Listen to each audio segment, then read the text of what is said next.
Ready. Okay, it is 9 o'clock. If you all please stand and flag to report.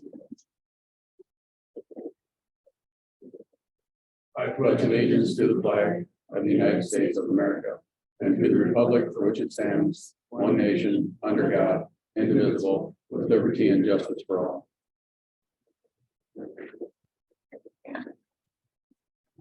Thank you and welcome to this regular meeting of the Pipestone County Commissioners. This is June 13th and it's 9 o'clock. Serving today, we've got Commissioner Liz Johnson, Commissioner Doug Gale, Commissioner Dallas Costin, Commissioner Chris Hollandworth, myself, Dan Levy, also our county administrators, and our HR director, Kathy Fest. You've all received a copy of the agenda, and I believe the agenda was posted as well ahead of time. Are there any additional corrections to the agenda? Steve? Mr. Chairman, I have one drop on the back page. I can cross off the request Dropbox grant reimbursement as auditor's warrant. That is listed in the auditor's warrant, and you'll approve that this morning.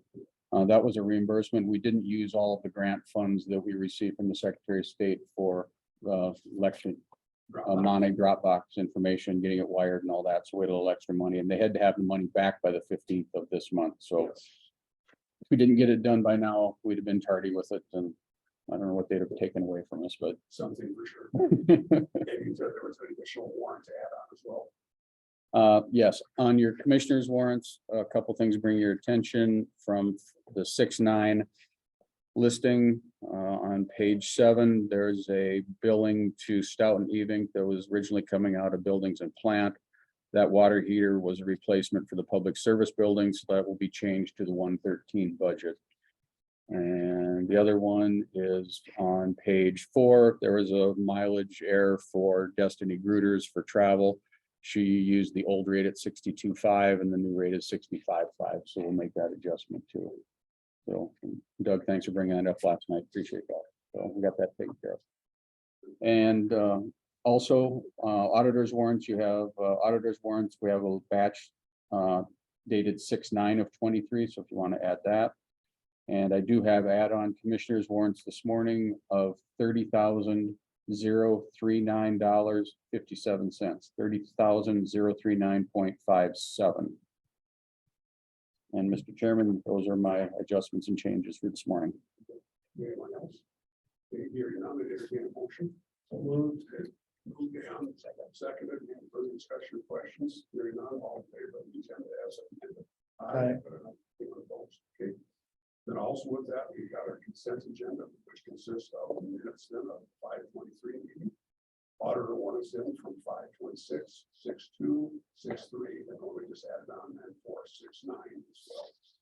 And then the other couple of adjustments to warrants. Also, we've got hospital warrants of $598,233.89, and the treasurer's report from May of 23. Mr. Chair, I'd move the consent agenda. Thank you, Lou. Second. Thanks. Chris, moved and seconded, all in favor? Aye. Anyone opposed? And we've got a new employee who's been in today. Kathy, you doing this?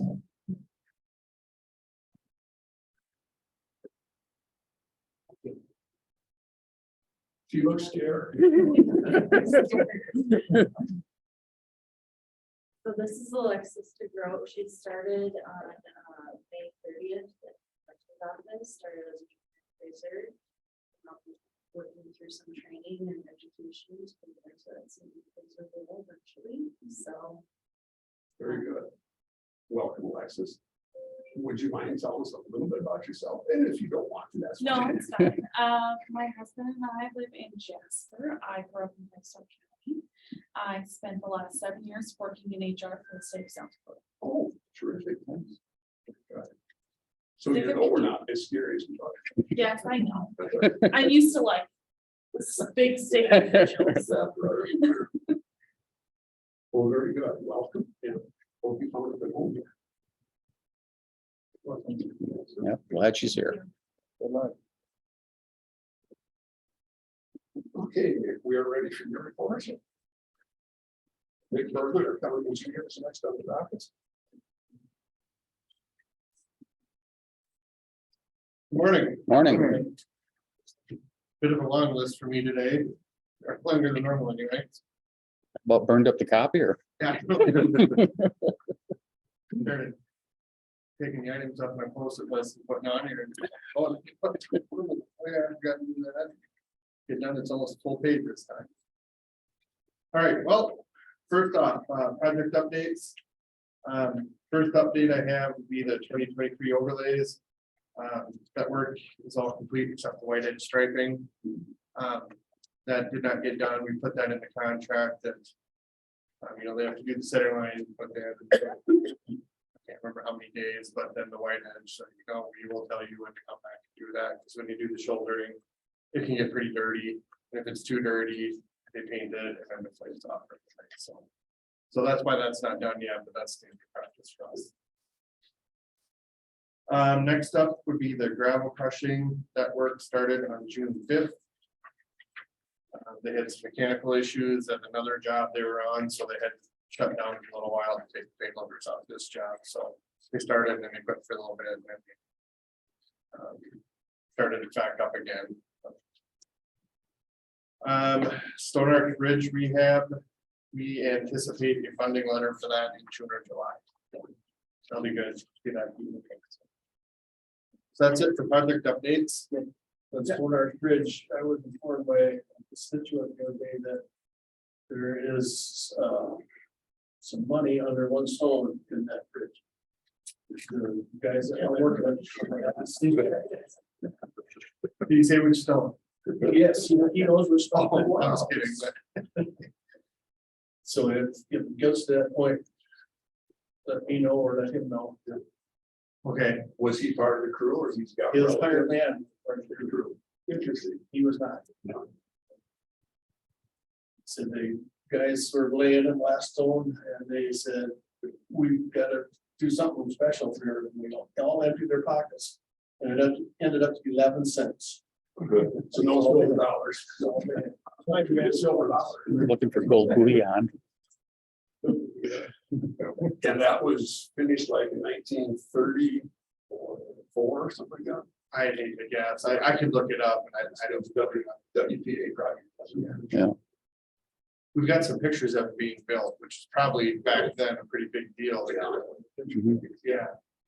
After this guy worked on that, then he was hired man. Has he seen the bridge lately, do you know? Because some stones have fallen off.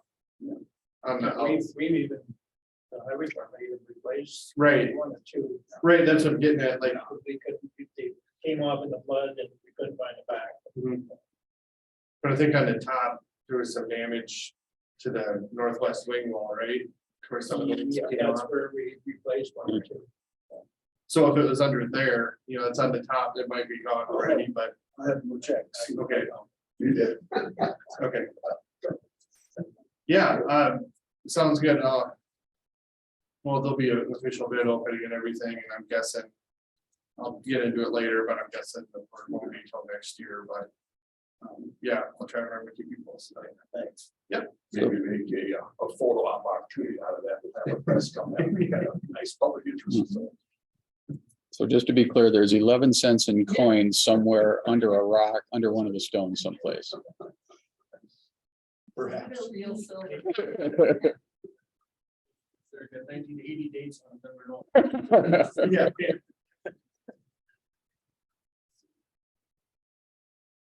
Oh, fascinating. No, but it sounds a lot of people want to pick it up.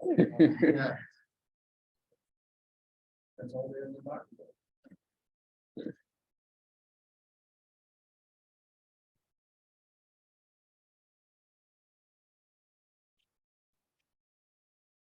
All right, next up, some right way payments, nothing out of the ordinary here, just some bridge projects we have. And a group right away. You don't want to sit in the drawer anymore, so we'd like to get those paid and recorded. Nothing out of the ordinary. Sure. Okay, that's these 5 right away things. Yeah, Yep. that's the main farms, what holds. Wagner Family LLC, and Lots of lots. Yep. Okay, it's been moved and it's second, moved and seconded, approved by Ms. Davis. Any further question, discussion? Okay, all in favor, aye. Aye. Right, next up is our purchase for chemical for 2023 spring. We got two quotes, Nutrient Ag Solutions as awarded the state contract.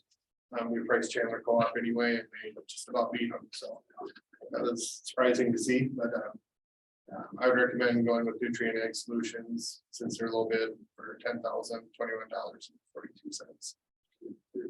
Is there a Move motion? for approval. Okay, there's a second. Not, I'll second it. For discussion, this also includes shipping as well too. I think we pick it up here in town, but Okay, it's either so there, we pick it up in town or they drop it off, but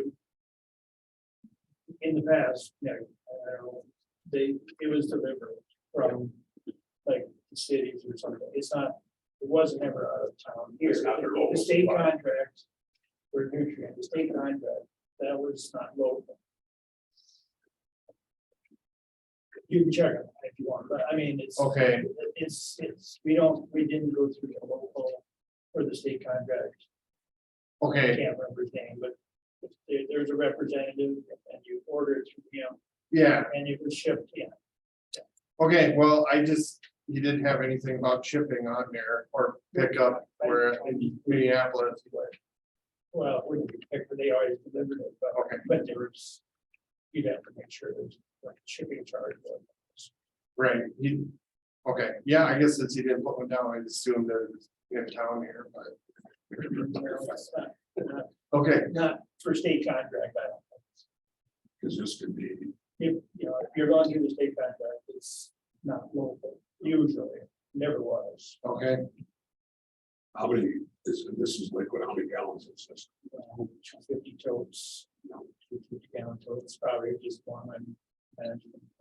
So it could be a couple $100 worth of shipping if they do pass shipping costs on to us. So just keep that. yeah, if they change, I'll be back if it's any more than this, yeah, okay. Yeah, will do. Any further discussion? If not, call the question. All in favor, aye. Aye. All right, next up, will be the purchase of a chemical inductor and tank for our spraying operation. As you see under request for board action, we got this is a little snip of the report we got. We have an OSHA inspection every year from, or simulated OSHA inspection every year from Safe Assure. Last year, they saw our spraying setup and they didn't like the catwalk on the side or the fact that we're loading chemicals that high. Find this a little frustrating because I was here when I remember them making us add that catwalk on the side, and you know that was good enough then, but I guess it's not anymore. So, so one of the solutions, or well, the best solution we found would be holding tank for the water, along with some pumps and a chemical inductor, and that can all be done from the ground. That satisfies the requirement. I did make a note here. There may be a few other items needed to attach this setup to the current truck tank, but that cost would be low. And what I mean by that is I'm not sure that this setup that they priced out for us would hook right onto our truck. We might need a couple or something. I have to wait and see until it gets here, but. So I think this will take care of it. How about storage of it? Can this sit outside? It's not being used. Or is Yeah, the tank can sit outside. The inductor, I think we put on a pallet or something, just move it around, with the skid steer, forklift, and take that in and out that way. Much safer way to handle chemicals. Inductor. Okay, Mhm. I farm, but I've never sprayed it. Ever use it? Nope, we've always just hired it done, so. So I've heard of them. I think I've seen them. They're a little cone, you dump the stuff in, swirls around. I don't know much about it. The water goes fast and we'll take the chemical right with it. Right into your tank. Mhm. Okay. I remember standing on an old sprayer back in the day. My dad doing it, watching him. A couple questions, Nick. The catalog and the railing. It's been safe for years and now all of a sudden it's not safe. Agreed. So anyway, to fill the water, you have to go on top and open the lids. So we're still gonna be going on catalog on and on the rail. So just keep that in mind that you're gonna have to change how the water is filled. Okay, And yeah, that makes sense. I guess I never caught that before, but it makes sense. So That you're we gonna say be using the rail for the catalog game. Mhm. Then the inductor we're talking about, I'm not sure, if we're talking the same thing, like Dallas said. Some of the inductors, they mix the chemical as you're spraying, it goes in like that. Is this gonna be like, it'll just, you put the water in, and it just, you put in so many gallons in a tank, and then that's what you'll spray, or is this actually like Dallas is saying, where it inducts into the system, that's more, So this will be mixed chemical in our tank. pardon me. This will be mixed chemical in the tank. Yeah, if there's inductor system like Dallas is talking, it injects into the hose as you spray. Right, it's not That's- that. That's a whole different. It's not, That's yeah, no, I know it's different, but It's not it's that. gonna be where it's just gonna pump it in. Yes. Yeah. Yeah, just bumps chemical in the tank, so we're not holding So a jug. many gallons, Yeah, excuse me. So, no, I just thought of that, where you're gonna have to go on top of that tank, not on top of the tank, but on the catwalk. yeah. I forgot about the lids on that. I guess I didn't realize that's how we done it in the past, but that makes sense. Otherwise, I suppose it's sloshing The around. water fill is actually on the ground. Hose Yep. on the ground, but you need to open the lids and close the lids. Yeah. Why? It wouldn't go in the tank, but our stuff, we never go on. Well, I mean, that's how this is set up. You would have to be, I'm telling you, have to be changed if they don't want to go on the catwalk, you have to change. So when he talked to me, when he talked to me when he's on site, I don't remember him having a problem with the catwalk. I remember it seemed like he focused on us standing there with a jug and dumping it in. He didn't like that. Well, the 2,4-D chemical, there was a pump on the ground and a hose, and then that has a meter on it. So you'd actually just look at the hose and then turn it on, and put in so many gallons. But what they're filling with the jugs is the surfactant. So they put in 12 gallons of surfactant or whatever it is. That's what is put in by hand, done with jug. But back to the water thing, I mean, I'm not against this. I mean, it's gonna be better, but just make sure that they are keeping in mind they have to change that, how that water goes into that tank. So you don't have to go on top. Or we need to add events. Yeah, Well, so I say, I you wonder if gotta that change. thing's working. You gotta change, well, then it's gotta be solid, hook up into the tank with the. Right. I'm just, mentioning to just make sure, so we don't have to go on top. Yeah. So. We'll run this by them then to make sure that this will work, but otherwise, I guess maybe that would fall under the. If anything else is needed, the cost should be low, like if we can bring up a bench or something that, so we. Just so Don't it's go up there done at right, all. because you don't want anybody on that network, so you do it right. Okay, So you're gonna check back and with the Safe for Sure company. yeah, I'll make sure that. Yeah, I'll make sure that this will satisfy the OSHA requirements. And we have to add a bench or something to that. Do you want to proceed with this today, or do you want to pull this for today and get a clarification? Sure. I think if it's all right with you, I'd like to proceed with this as long as we can get Safe Assure approval for. As is or minimal extra cost, like a Spraying window. Okay, spraying window will short up, we wait 2 weeks. yeah, that's why I'd like to keep rolling on it, so. I think a motion to accept some merit supplies. Thank you, guys. Second. Thank you, Chris. Moved and seconded. Any further question, discussion, get delivery, you don't get it soon enough for spring season, hopefully. Yeah, the only thing they didn't have right away was the, excuse me, the inductor. They had a 60-gallon inductor. That seems pretty big and it was more expensive. But they said that they didn't have a 30 on hand, but they were ordering on the way, so we just had to wait for them to show up. But otherwise, they had everything else. Okay, any more questions or discussion? Hearing none, all in favor, aye. Aye. Okay. Passes unanimously.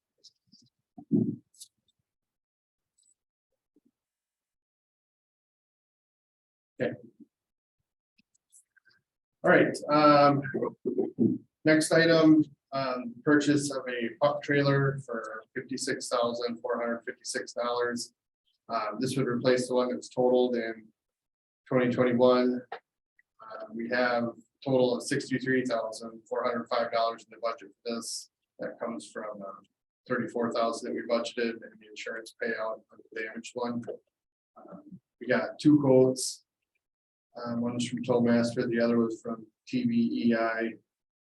I believe that's Price Steel or Chris Steel. Does that sound right? Okay, it's out of the Crystal, you know, it's the same spot, but that's not the name I remember them going by in the past, but either way. The high bid is 5 to 6 months out, low bid is 6 to 9 months out. Either way, I'm thinking it's, you know, pretty much past the gravel hauling season, so I don't think delivery time comes into play on this, so. I'd recommend going with the low bid. Also, we have 4 pups now, we have 5 tandem axle trucks. We don't always have the staff to run 5, so I'm not saying I want to have 5 just because we have 5 trucks available to haul. But the value on the worst one is so low, and I think it's worth keeping around in case another one gets damaged or something, you know. So I would recommend keeping the 4 we have and purchasing this one. I move for approval of the low bid. Tollmaster's a little bit. Yes. And second to include Tollmaster. Further questions, discussion? Yes. Yeah, guys, the damaged one is out of the boneyard. It's made by the cemetery. We purchased that back from the insurance company for $1,000, sound right, or 1,200, or does anybody remember that? And that's my question. From the road, the box looks okay. What's damaged? The chassis or? I think the box was sprung a little bit. If I remember right, the frame is kind of turned into like a Twizzler because it tipped over with a load of gravel in it. We salvaged. I think the tailgate might be okay. But I'm pretty sure everything else, when they looked at it, everything else was sprung a little bit. I was more wondering about the box where there, you know, you could get a new chassis and put the box Right. on that. Right, no, I don't know how damaged. yeah, it's so hard to tell because I know the frame's bent. I don't know how they determined that was, because like, well, the frame's bent, well, of course it's not gonna sit on there square, but. We did have one once. There was a fairly new one and they straightened the box. You know, it was, when it came down, it was twisted a little bit, you know, just. Okay. And they, some had the Sioux Falls, I'm not sure where we had it straight, but just a thought for the future that box may be usable again. Yeah, I thought it was too bad for that. Well, what they said, Yeah, but and I'm just looking from the road here, so. yeah, so I think the tires were good on it, so I think there's only a couple tires left on it. And that's what, when the tires and rims. Yeah, You could use the host. for like $1,000 or whatever we paid for it, I thought it was no brainer. I thought we'd just salvage all that stuff off of it. I think the hitch was good, the pintle part. Like eventually we'll probably just load up the scrap iron and then haul it up to Marshall, you know, the rest of whatever we can't use, but. I think that was a great deal for us, you know, like $1,000 doesn't get you much for tires and rims anymore, so. Thank you. Any further questions? Okay, all in favor of Luke's motion for the Tollmaster bid? Aye. Opposed? Passes unanimously. All right, next item I have here is that Stone Arch Bridge rehab. We're going to get a letter, what we've been told, June or July for the funding on that, confirming it. technically got approval a while ago to advertise for this, but that was back when we thought it was a different funding source, and I just, it's right to bring it back to the board since funding and timing changed a little bit, so. So I'm back, so if you think you remember talking about this before, we did, but I just wanted to bring it back. That way. So it's up to you, either when we get the letting, we could start advertising immediately, or I could wait, come back to the board at the next meeting after we have the letter in hand. And then set a date. Realistically, it might get an opening a couple weeks earlier, maybe.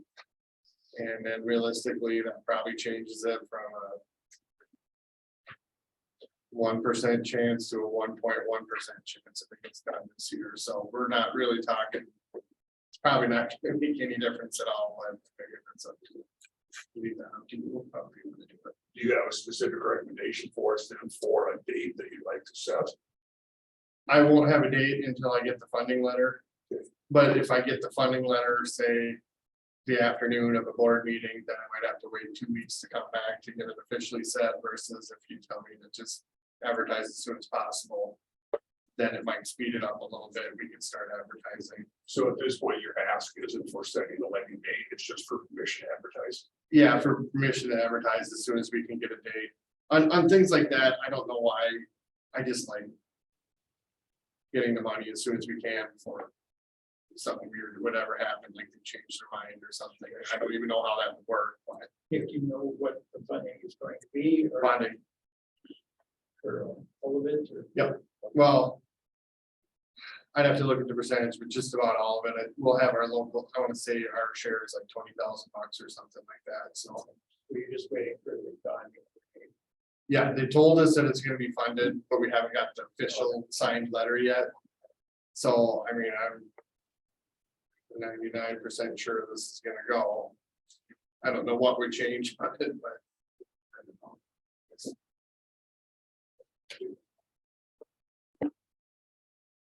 So if you had to clarify, so the action you're looking for us today is just permission to advertise. Yeah, it's either permission to advertise ASAP, so as soon as we get the letter, or if you would like me to wait till I get the letter and then come back to the next board meeting and set a date. It doesn't matter to me, I'll do it either way. Any thoughts? So, Do it as soon as possible.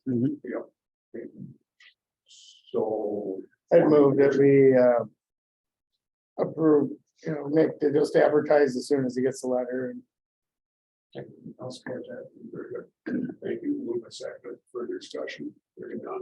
All in favor? Aye. Anyone opposed? That passes unanimously. Okay, next up would be our gravel crushing. Historically, we've crushed additional gravel. We have a new contractor and we're not far enough into there to. Things seem to be going all right now, but we're just not very far into it, so. I guess if it's okay with the board, I would like authorization to increase that quantity by another 25% if we feel that, it's meeting the standards we want and everything is going well. So you're not ready to authorize the contractor to start doing more crushing until you get to see where his work is, because I would like to see more. It's been okay thus far, so I mean, if it stays like this, we're probably good with it, but, I don't want to be committed to something we don't want either, so I'd like to let them get probably at least past the halfway point to where we feel it. Have you done any gradations yet? on Yep. it? That's. They've been passing, yeah, we had some on the bottom end and some at the top end, but they're all in the range, but sometimes it's a new contractor, they're new to our pit. So it takes a little bit in the beginning to get dialed in, but if they get running consistent, things look good, then yeah, scale checks have been okay thus far. So I mean, if it stays like this, I think we're comfortable wanting to do this, but if things start to get out of whack, then I don't know if we want to be committed to that just yet, if that makes sense. And because the timing, you'd like to have this permission now instead of waiting for the next meeting to get the permission. Right, because they could be done by that. It could go that quickly. Yeah, it I can. understand. So yeah, I know it's seems a little chaotic, but I mean, I think we have to do it that way. Motion to Nick's discretion to increase gravel crushing by 25%. Okay, very good. Thank you, Doug. Thank you, Chris. Been moved and seconded. Any further discussion, questions? Hearing none. All in favor, aye. Aye. Anyone opposed? Passed unanimously. All right, next item. We are maintenance agreement with the city of Edgerton, back in 2003, it looks like, in the paperwork I found. We entered into an agreement with the city of Edgerton for them to snowplow, et cetera, on Main Street. Then with that county stated highway swap we did a year or two ago, whatever it was, we ended up adding Fourth Avenue to our system. We'd like to keep them plowing that road. Just kind of works better for the schedule everybody's got. But they would need to be paid for that, so.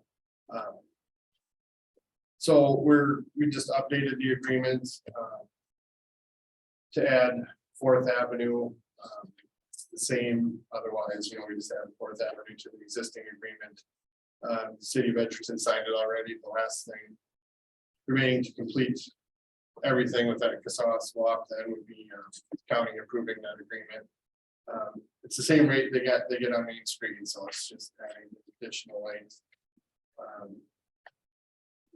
I should have, I think they signed at the end of December. I should have to the board back in January, June, but slipped my mind, so.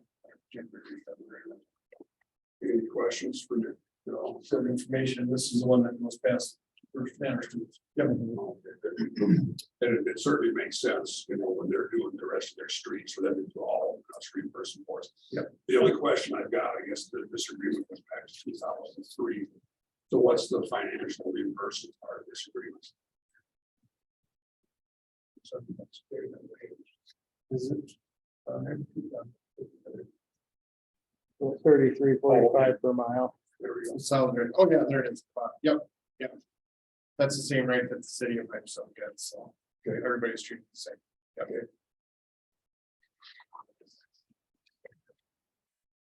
Okay, so the question is whether or not we approve this adding of Fourth Avenue. So I will make the motion that we approve this request for action to add Fourth Avenue to the maintenance agreement. I'll support that.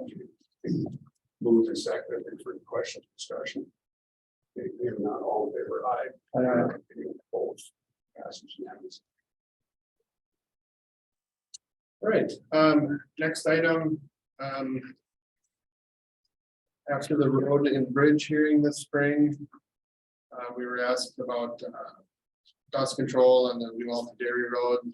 Also, we received a couple other requests in the meantime, so I just wanted to update you with some traffic counts that we did thus far this summer. So that's all we've been asked to do thus far. The New Alta Dairy Road does qualify for county cost participation in dust control. Our County Road 53 west of town got really close, actually. I didn't realize there was that much traffic out there. Maybe you knew that, but I question that one. I'm surprised at that percent. okay, well, I don't know where it's coming from, but That's why I'm questioning. called and said the cars are nonstop. And Somebody jumping on the tube. yeah, I see a lot of traffic there. yeah, I don't know. So we said, sure, we'll go out there, we'll do a count, and I saw that. Whoa, I did not expect that. So likewise, the one on County Road 55 by Highland also said there's nonstop traffic down there, and well, it's 38, I was like, well, I'm not sure it felt like, it feels like that to them. What's the threshold number? 150. Yeah. So we'll probably redo the one on 53 at some point. I know it's fairly close to that threshold, so like I want to make sure that it doesn't qualify, or if it does, just so they get treated right out there. But and then the surprise of the day for me would be the one down by the horse arena. That gets a lot more than I realized.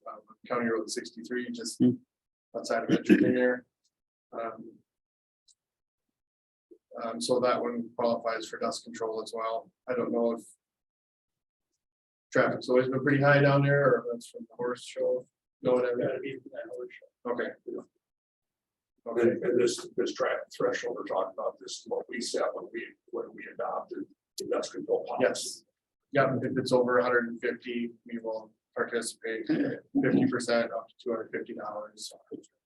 And are we using our aggregate tax fund, this dust control, is that where the money's coming out of?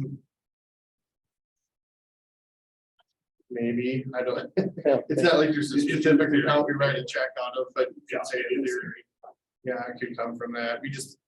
We put that money just back into our maintenance. So it would, yeah, I guess you could. Sure, theoretically, if, yeah, some of it's from that. Yeah, it's not critical to track everything, but in theory, that's what. we're Yes, doing. in theory, that, yeah, it'll be used some of that. Yep. Wendy's were taking like 163 there. Yep, we did some during the week and we did some on the weekend. Yeah, Did they have an event that week? yes, they did. Yeah, so we separated them for that reason. We knew that it was gonna be higher on the weekend. Yeah, we have a split on it. And dust control, is that just in front of residents? Yep. No, that's just in front of residents. Yeah, and if they have to pay for it. And then they submit their bill that they paid to the contractor to us. And we will pay 50% of it, up to $250. We're talking about that, are you still doing 17? That's probably high enough. Yes, 17 is high enough. And then, right down here, John, you're at 30. I don't know why, but I have to look that up all the time, because I think we did the whole thing one year when the road was closed through town.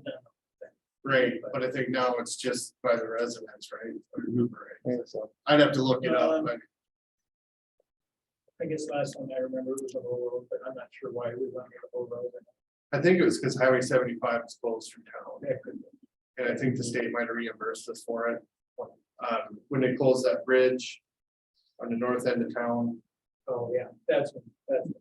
Yeah, a lot of traffic detours there too. The state reimbursed us for that, so. They've been actually pretty workable about it, so. There's only two residents in John Deere, that's all here. Right. But and then we do buy the gravel pit. Oh, yeah. That was right. So, Mr. Chairman, I just have another question. Is private gravel available if they pay for it himself? I'm sure. If we talked today, we're in front of them, we might want to do the Private gravel or private calcium chloride. private gravel. Just gravel. You don't ever offer that to. we don't sell our gravel to private No, I residents. mean, the calcium chloride. If he's going past, can he tap into them and do his own too? So he could pay them. Yeah, so the resident has to hire the contractor. They put it down on the road. And then they send us the bill or copy of the He bill. involved in the process ready. Yes, He we wants to don't, do his own driving. He can. yes, Okay, yeah, that's all we want to do. right. Point being, then if it doesn't get put down in the right place, it's not, we're not the middleman dealing with it all summer long and. Yeah, so it's kind of like how the Beaver Bounty works in a way, you know, it's like, oh, they deal with the township and we're just kind of on the side helping out, so. Does the coordination with our motor grader work, make sure we get a grading before Yep. the calcium chloride down? So everybody that calls and asks about it, I tell them whether or not it qualifies. Please let us know. We will blade in front of your place to shape it up nice ahead of time. Then you put the stuff down so it doesn't get that crust on it when it's rough already, and then it gets even worse all summer. So that's been going on for forever. Yeah, you want it smooth, you want it Yeah. smooth before it goes down. Right. So we still do that. In my emails to them too, I reiterate that, you know, to the residents, like, you know, make sure you let us know and we'll shape it up for that. It appears to me that our policy is working on this is a good indication, because we have these 4 areas and with the traffic count, we can see what areas do qualify. Because our concern is, of course, everybody's gonna want it, which would be nice, we just can't afford the calcium chloride all over gravel. Right, roads. right. So by having this policy and showing the need for it, I think it's working well. I hope that the homeowners out there understand that we just can't do everything. Mhm. Right, and there's some that get close but don't qualify, you know, I'm bummed out. If you know, like 15 is. South of 23. traffic. You know, I know we get complaints there. I'm pretty sure we've counted that one and it doesn't meet the threshold, if I remember right. Isn't that the one that had a horse on it, the counter? You remember that at all, or? The horse got stepped on the cover. Yeah, something, Sort of, but something like that. Basically, the 4 or 5 houses right south, Yeah, they get nailed that. yeah, if I was there, I would definitely do it, whether or not the county Oh, yeah. participated, but Actually, I see that in full effect the other day when I drove by, you could see the cars went down and we kick up the dust where it wasn't applied in front of the residents. oh, the stuff works, Oh, there's no very doubt well, about it. very well. But there's a lot of traffic on that road too, that I can see all that dust, so. Yeah, there is. I think someone spray painted over the speed limit sign once and tried to change it that way. It was spray paint. I remember it. Trying to slow people down. Probably doesn't help with the angle if they can come off 23 from the north. Yeah. Really have to slow Slow it. up your speed, yeah. But what else we can do? So, Mr. Chair, that's one question. Yeah. Getting back to 63, you said that was the average of the weekend and weekday Um, count, or?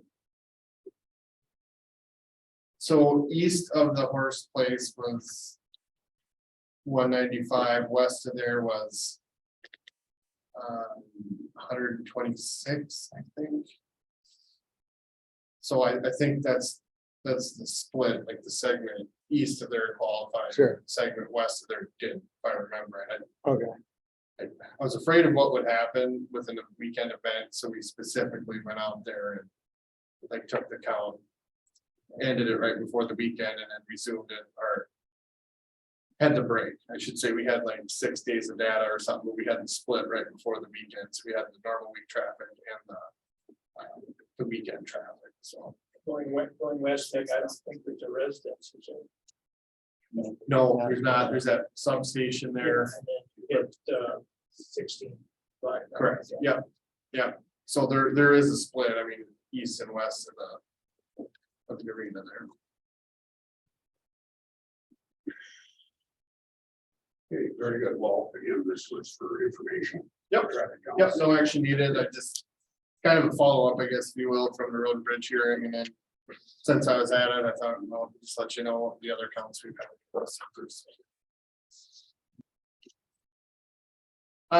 Next item would be,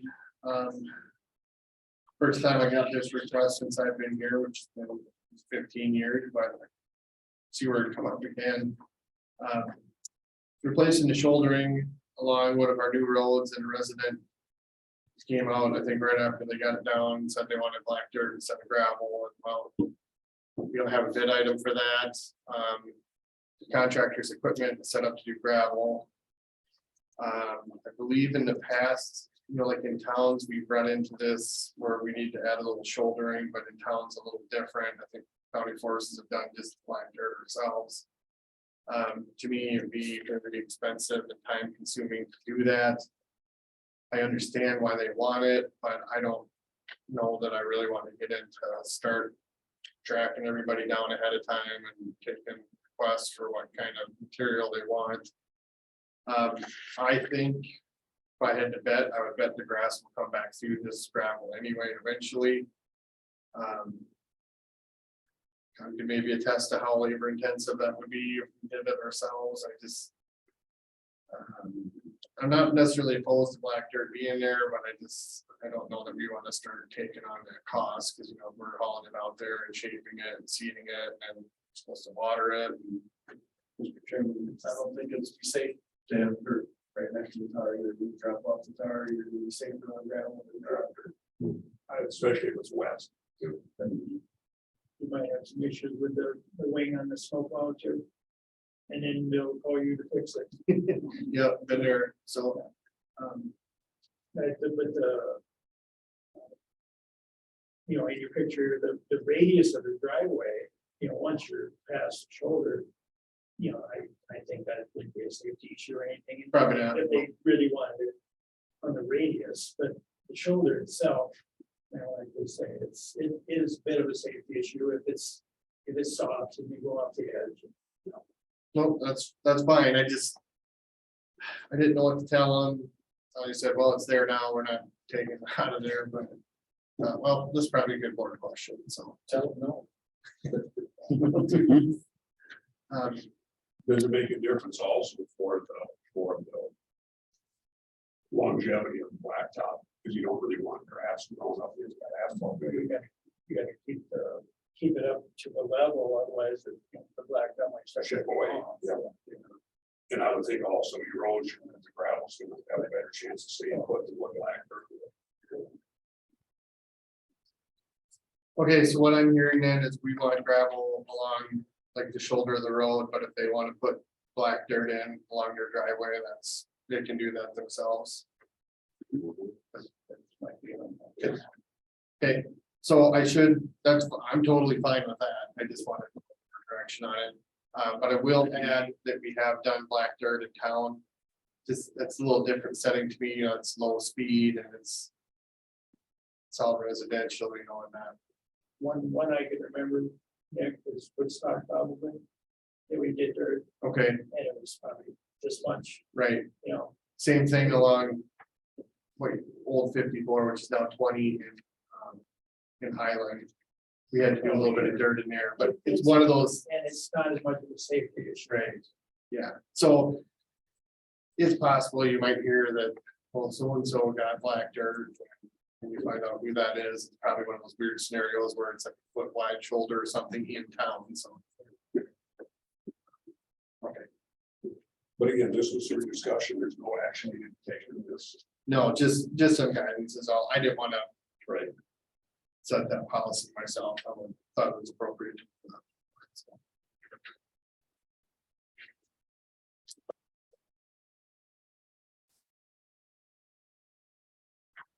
But this picture provides a good example of why you don't do the white stripe right away. Yes, it's exactly why. Yeah, I didn't intend that, but yeah, that's exactly why we don't do the white stripe. Right, yeah.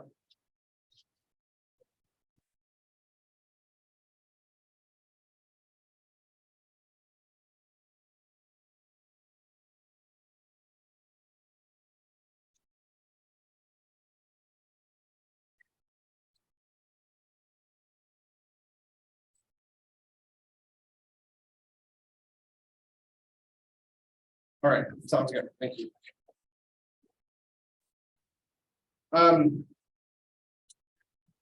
Couple meetings ago, I believe it's brought up about the striping frequency and how some of the more modern vehicles use the lane guidance.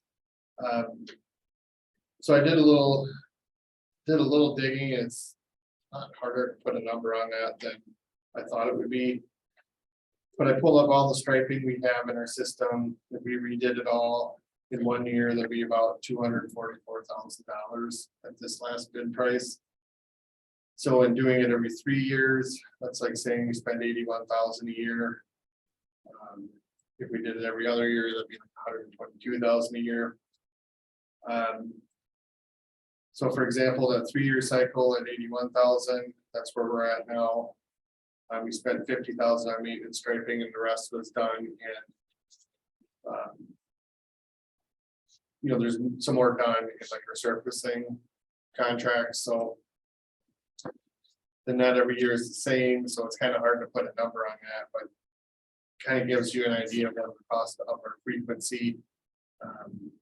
So we can either leave it at our 3-year frequency, or it could go up to a 2, or I could just get, if you want to try it this way, I could get just a little bit fussier with what gets done and what gets put off for another year. Really doesn't matter to me. I don't need an answer today either, like if you want to think about it. Is the stripe mostly affected by weather? Or does traffic affect the longevity of striping as well? Traffic affects it, snow plowing affects it. Sometimes the road surfacing itself affects it, like if you look at a new road, they seem to last longer than on our older rougher ones. how I do this every year is I take a map of the entire county and I take off what's gonna be surfaced this year and, you know, I line all those out and then usually whatever was surfaced last year, I don't look at that either, you know, because it's like a new pavement, you know, that usually lasts 4 years, maybe 5 years, you know, on the new stuff, like. But every other road I drive before we set out our maintenance striping. You almost have to, 'cause I would think that because of the difference in the wear. Yeah. you know, Curves are surfaces, different. That you can't just go on a yearly basis, it has to be on an as-needed type basis, so. Yeah, I'm not comfortable just saying, oh, well, that was done 2 years ago, it's good enough, yeah, like that, that's not comfortable enough doing that, so I just take a day and I drive them all, and I put out our map that way. Then I kind of rate them, like say 1 through 5, 1 being terrible, 5 being, looks like brand new yet. So then those middle graded roads, you know, maybe we will do them, maybe we won't do them. Kind of depends where we come out money wise, miles, but. You know, if you wanted like a hybrid of this. Going from a 3-year cycle to a 2-year cycle, we could also just get more fussy with. Okay, so maybe those kind of borderline roads that we think could make it another year, maybe we just do those, you know? So. I don't necessarily, you know, we don't have to change it, but we certainly can. It's up to you. It's. I don't know, to me, Nick, it seems to be working okay, what you're doing. Okay. Like you said, that if you look at them all every year, you see one that's, oh, this, you know, you had a bad winter and you really scraped hard to get the ice off. I mean, then you might have to go with, you know, 2 years on that road maybe. Yeah. But you know, what I see, they're staying on pretty good for the 3-year cycle. And you compare it to other counties and other roads, I think it's looking pretty good myself. I agree. Well, if anybody ever hears of any issues of like the lane assist not working or whatever, not working right, you know, let us know. We Which can, that's on state roads. I mean, they don't like work good on state roads either. Right. So, I mean, like I said, what you're doing, I don't know if we can expect much more for the lane assist thing, you know, because they don't work perfect everywhere. no, but I understand like wanting those to work, I guess. So. Well, it's getting to be more and more. So. Yeah. And part of that not working is like the picture you showed me, if it's stripes in the bottom of a hole. It's pretty hard to. Yeah, I got a picture of a road that was state road that was striping stuff at the bottom of the gap.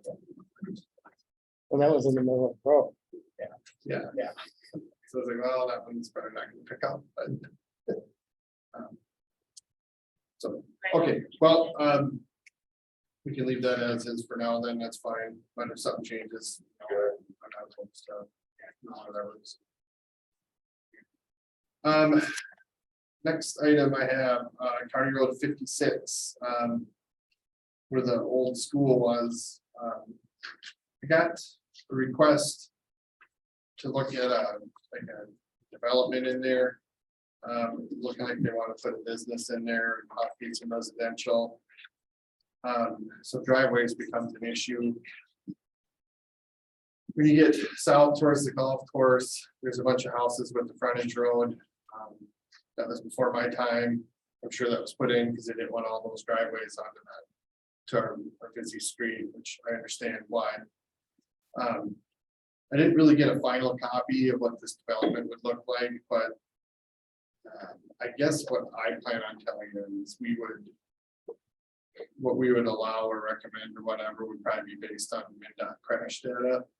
That seemed like a reasonable. Are you talking like where the old guns are?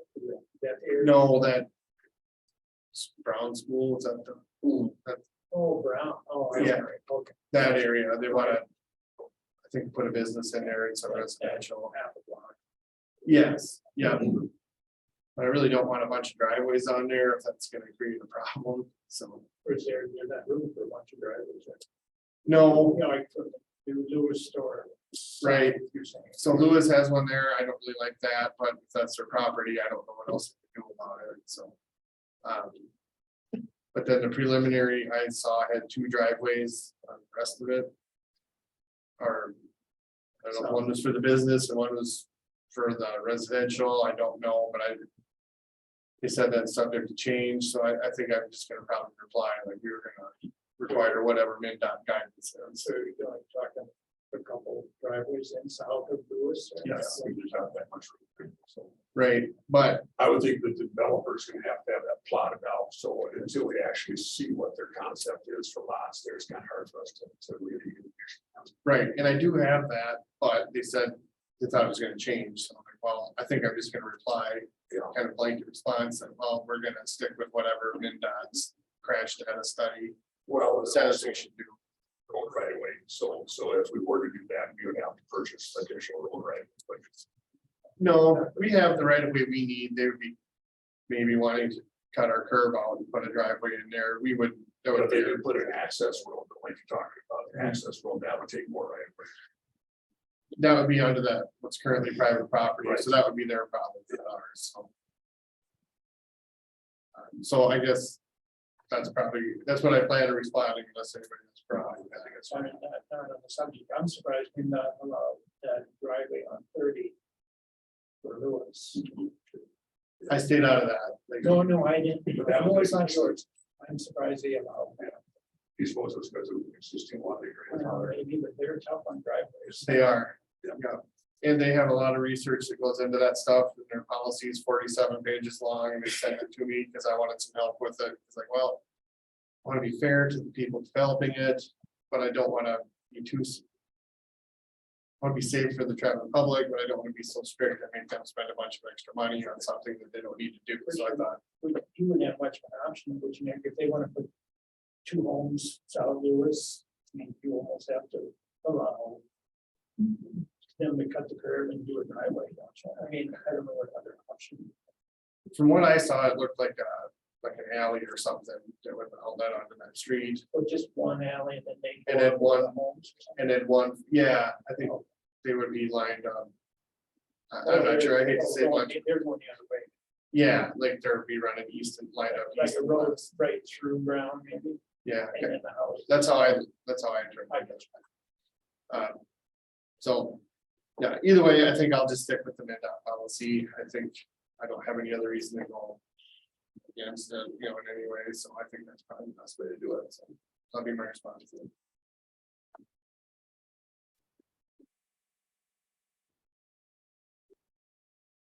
Right, last for me would be some maintenance updates. For County Road 78, north of County Road 8. Oddly enough, just kind of fell apart this spring when we were blading it. It's a little rough, our blade is out there trying to level it off and just fell through the road and just got stuck. When I got that call, I was like, what? I can see it for myself, but yeah, I'm not sure what happened to that road. I didn't see like any excessive traffic on it, that would cause that. It just kind of, like I said, random kind of fell apart. It's really weird. I've never seen it. Just dirt. Muck, yeah. Yeah, we dug it out, hauled it away, and filled it with gravel, but like by that stretch, I don't know. But, yeah, motor grader just kind of sinking out of sight. That quick, it's like, wow, I can see that, but either way, we got that fixed up, so it was closed for a while, but that's why it's taken care of, so. Got some dynamic speed signs put up in Woodstock, if you remember that cost share we approved a while ago, that followed our normal policy. And outside of that, we've been hauling gravel, so. So, finally, that's all I have for today. Very good. Yes, that was a long one. Yeah. It's a bit busy. That's a good thing. Yeah, right. Any other questions for me? Otherwise, that's it. Okay, thank you. All right, thank you.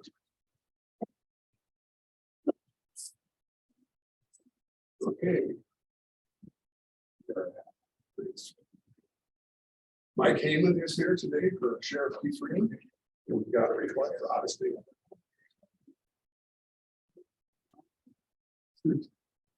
Mr. Chairman, this will be a closed session. You This will be a closed session. all of it is This is a security issue and we need to close the meeting. very good. I knew the second part was. Okay. Okay, so I would entertain a motion this time for the closed session for discretionary information. in the sheriff's department. Second. Move the second for the question and discussion. Hearing none, all in favor, aye. Okay, yes. Stand by. Yes.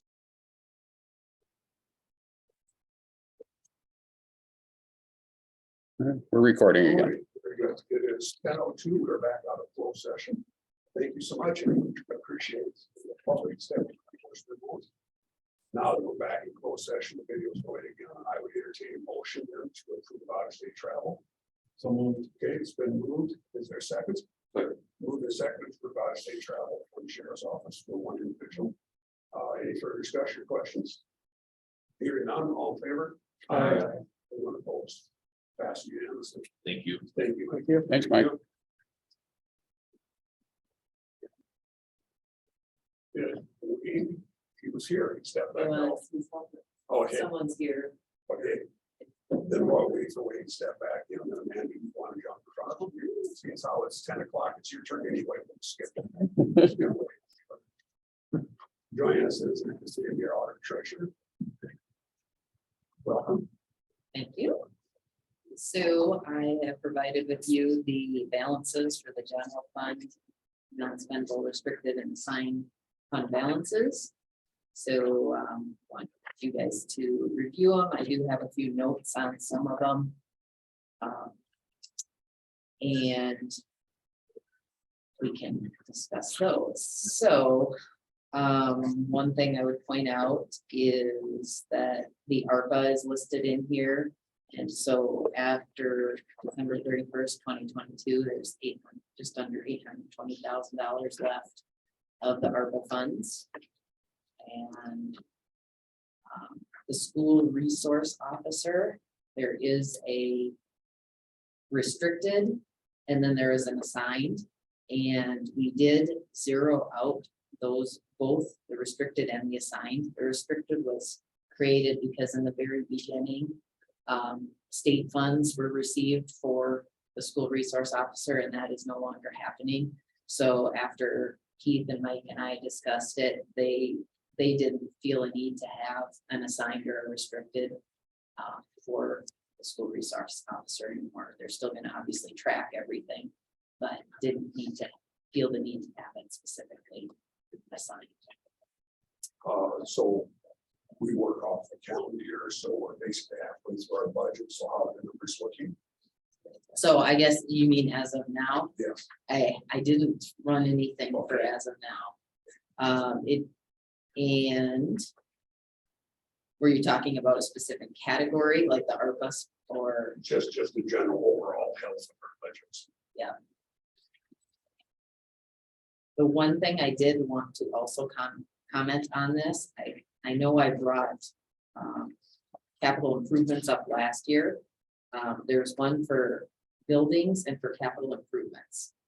That buildings assigned, and it's assigned. So the assigned accounts are totally 100% direction of the board.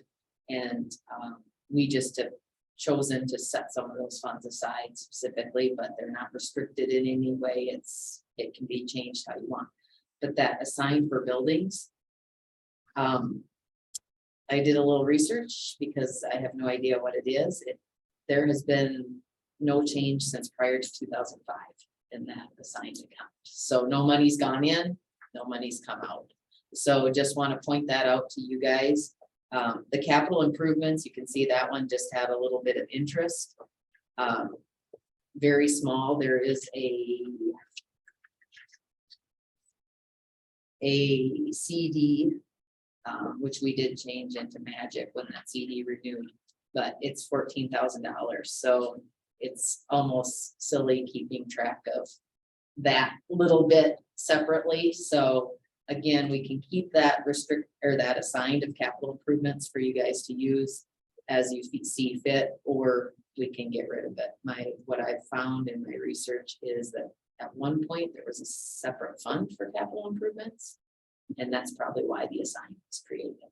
So, but I just want to point those out again. We're leaving those on there, but I want to point out if there's no need to have them in the assigned in the future, we could certainly either get rid of them or use some funds if there's certain funding that you're spending that you want to go against those, then make sure and let us know and we will use those assigned accounts.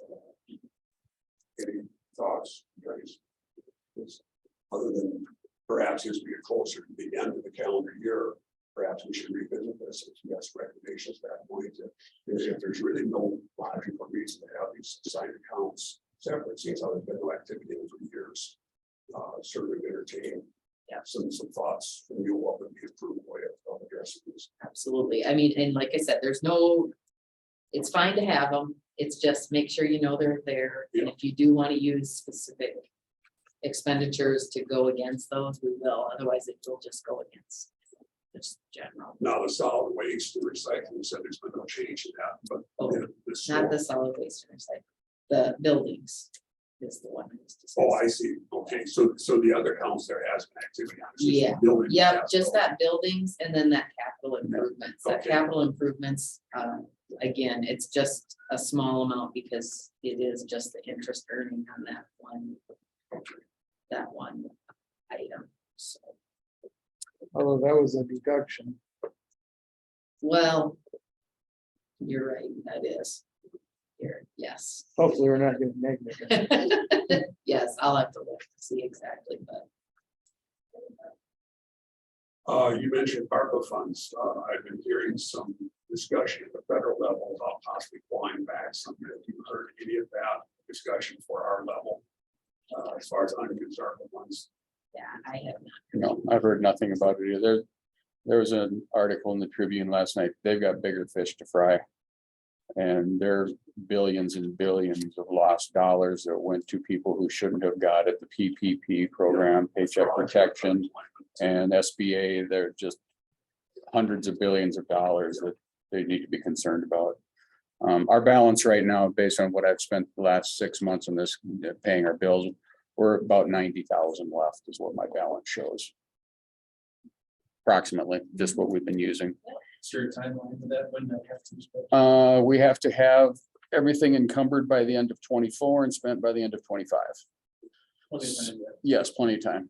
So we've only had 3 local cities use any of the money. The 30,000 we put towards them have been Island and Trotsky and Holland are the only ones that have used any of that money yet. They still have balances in there too, so. But nobody, everyone's got the message, but haven't reached out to use any of it yet, so.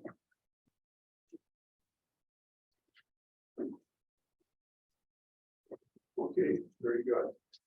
Actually, this is down as an action item then. So what action are we looking to do on this? So if you approve of all. The those report. balances,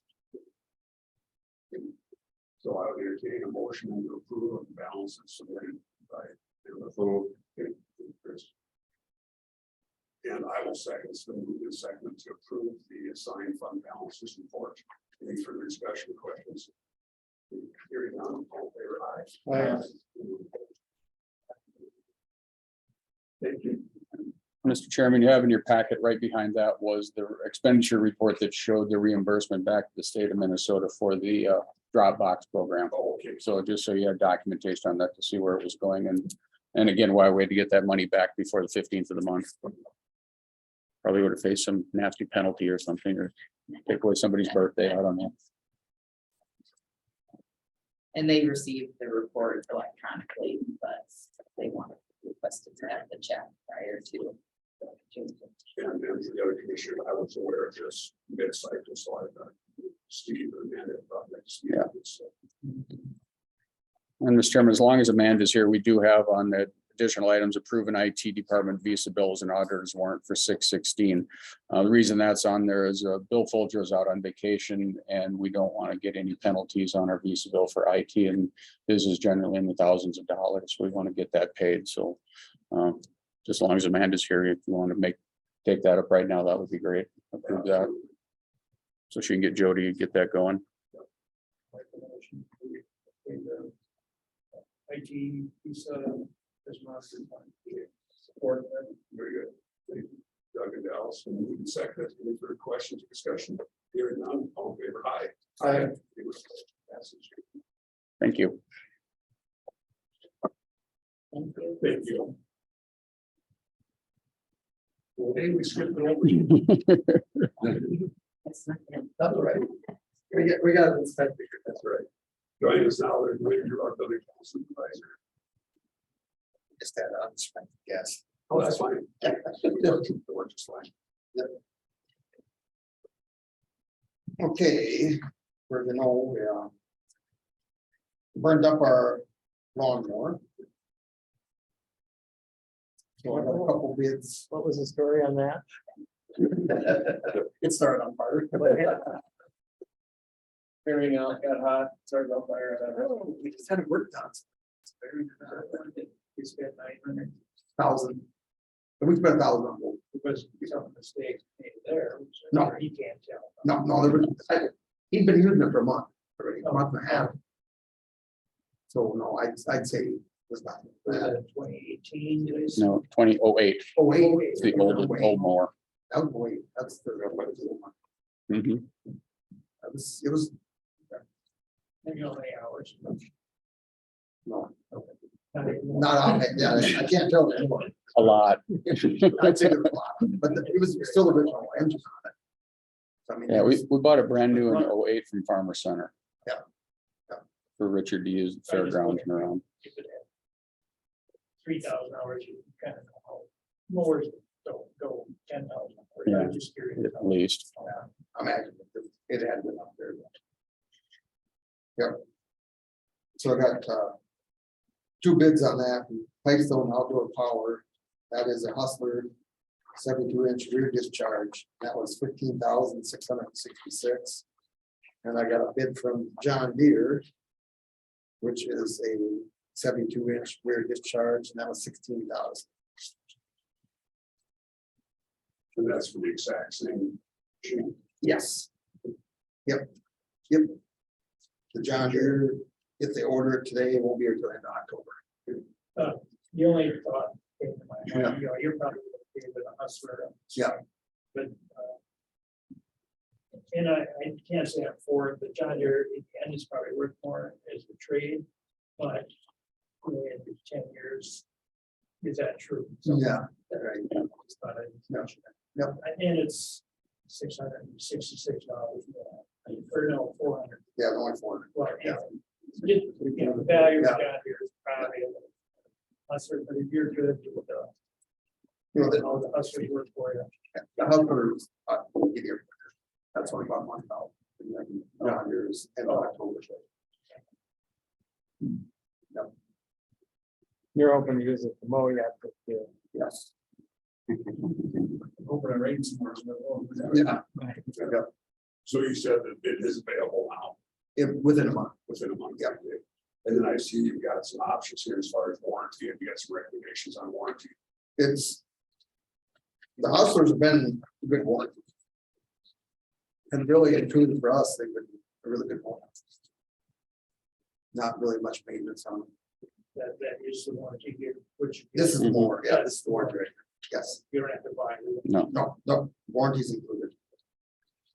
You know, we heard back from NCIT as far as what type of recovery. We'll be getting, based on the age of the mower and likes, we'll be getting somewhere between 4,300 and 5,300, somewhere in that range. And I did send a copy of the maintenance bill that we just paid $1,000 for, to see if they, cut us any slack on just putting a bunch of money into it before it decided to burn up. But I haven't heard back from it yet before the meeting, but as it was looking now, it's, we have $1,000 deductible based on whatever they give us. So if they give us, 5,500, it would get a check for 4,500.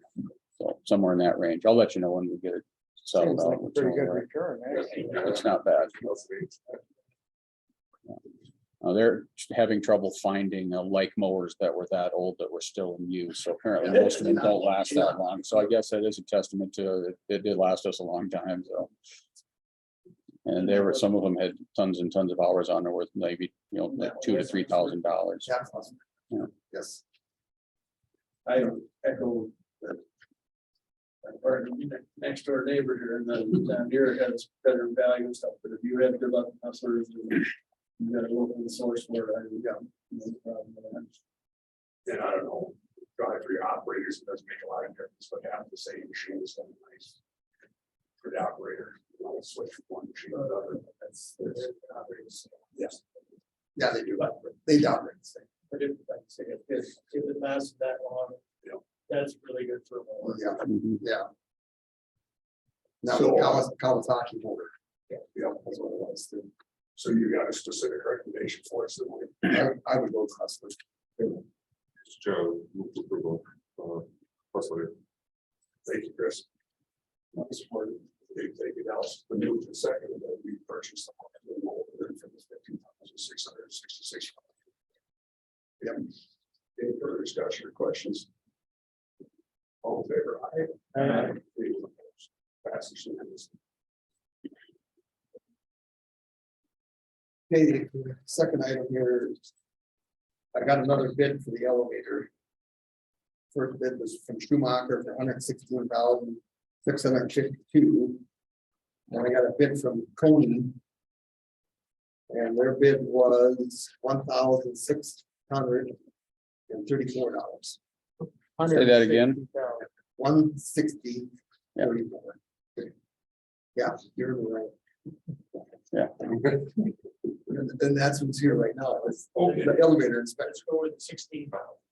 Yeah, 160,034 is the other bid. Yeah, 116,650.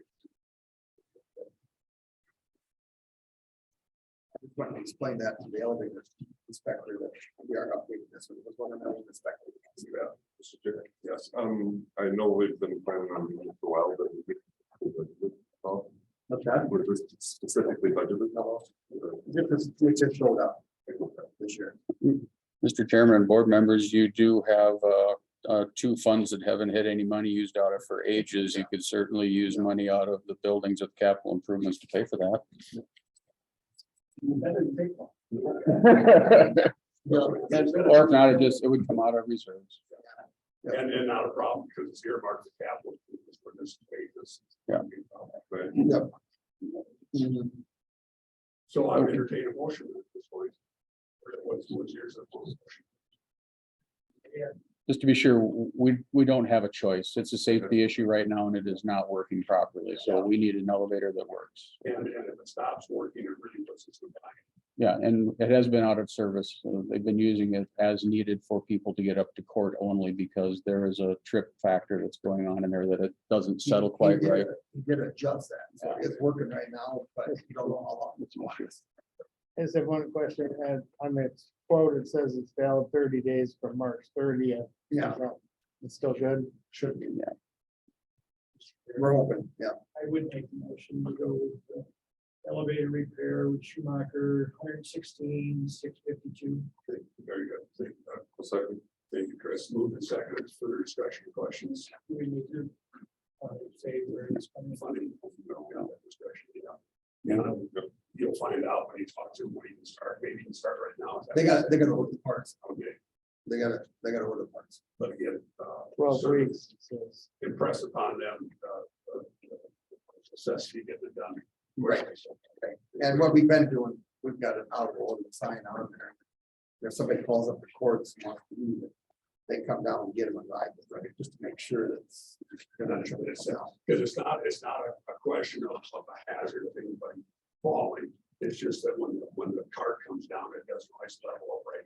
Right, and then before it comes back up, the door starts shut, they step off, and they're looking at their phone. Yeah. They're not looking down. Thank you, Wayne, so give a second. Appreciate that. Yep. Memory serves me correct too. I think we put a lot of money in just keeping it going. Elevator, no problem. Yeah. Just that, Yes, Don't overdo because they have to be inspected periodically. Well, so it's with this one. when this was done, they got to apply for a permit. They'll get that one fixed. And when they get done, then he comes down and inspects. And all those permit inspection fees are included in this. Or they'll get additional. No, that is not in this one. It is in the other one. If you want to pay more, it is in the other one, but this one is not. It's about $350, I think. Any further discussion? Okay, all in favor of the motion, Schumacher? Anyone opposed? That passes unanimously. Thank you, Wayne. Yep.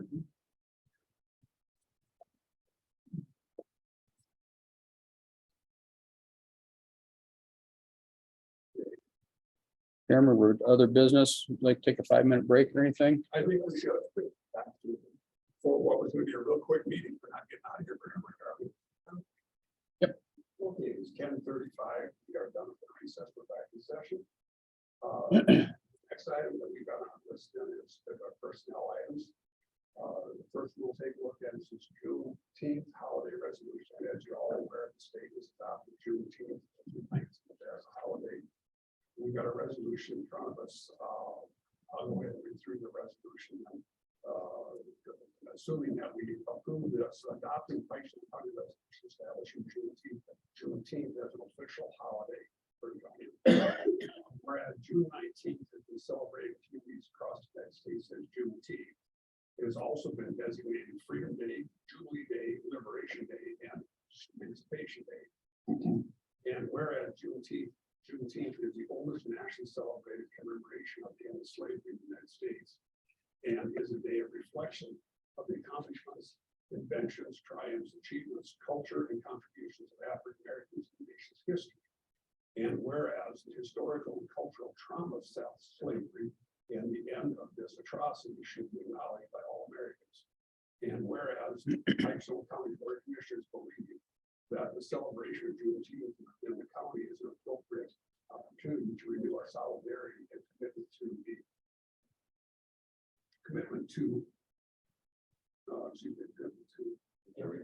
anti-racism, to educate ourselves about the legacy of inequity of slavery, and to reaffirm our commitment to greater racial and social justice. And whereas the Pipestone County Board of Commissioners believe that Juneteenth should be recognized as an official holiday in Pipestone County and the state of Minnesota. So, pending our approval of this, now be it resolved that Pipestone County Board of Commissioners establishes Juneteenth as an annual Pipestone County holiday effective immediately. Whereas if Juneteenth falls on Saturday, that all staff will celebrate the holiday on Friday, June 18th. If it falls on Sunday, that all staff will celebrate the holiday on Monday, June 20th. So on the back page is directed Juneteenth to be celebrated by providing Pipestone County employees with a paid holiday on June 19th or the immediate preceding Friday or the following Monday as prescribed. And directs all Pipestone County calendars to be revised accordingly and reflect the establishment of this annual holiday. So I would entertain a motion at this time to approve this resolution. Okay, thank you, Luke.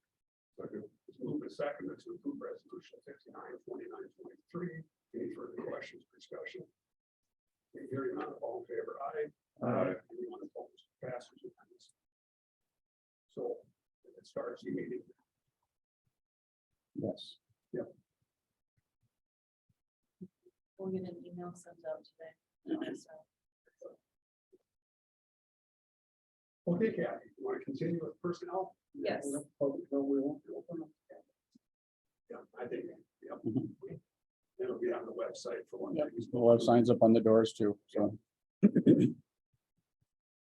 okay, next item, which should maybe be taken up into motions. Here, we have current deputy recorder Rachel Davids is resigning from her employment on or before September 1st. So as of right now, she's not sure of the final day, but she'll be out of here by September 1st for sure. And then she let us know that if it's sooner than that, she would give us at least 2 weeks notice. So I am seeking board approval to approve Rachel Davidson's resignation effective September 1st, 2020. Move for approval. Okay, thank you, Chris. Move and second to approve Rachel's resignation effective around September 1st. Yes. Any further questions or discussion? Hearing none, all in favor, aye. Aye. And maybe the motion to be here, that should cover, so board, make sure you pass on her our appreciation of what she's done for it, so. Will do. Thank you. The next item I have is, Emily and I took a look at the job description. Emily's updates are in the yellow there. She She removed a lot of repetitive language that was in the job description is most of the edits, and then just some clarifying language and other pieces. The bigger piece that is changing the W or job description is we are hoping to have this person help out in the assessor's office, start a little bit of cross training between those two offices. So, under essential duties there, we be providing technical assistance to the county assessing staff. And do some of the clerical duties and other duties, and then also. Under the basic qualifications, we would like this person to take and pass courses related to this certified Minnesota assessor designation. Which is the first level designation for the assessment department, which is the same as the assessment requirements. So we would be seeking official approval of the revised job description. Thank you. I will second it. It's been moved and seconded to approve the revision of the job description. Any further questions or discussion? Here none, all in favor, aye. Any opposed?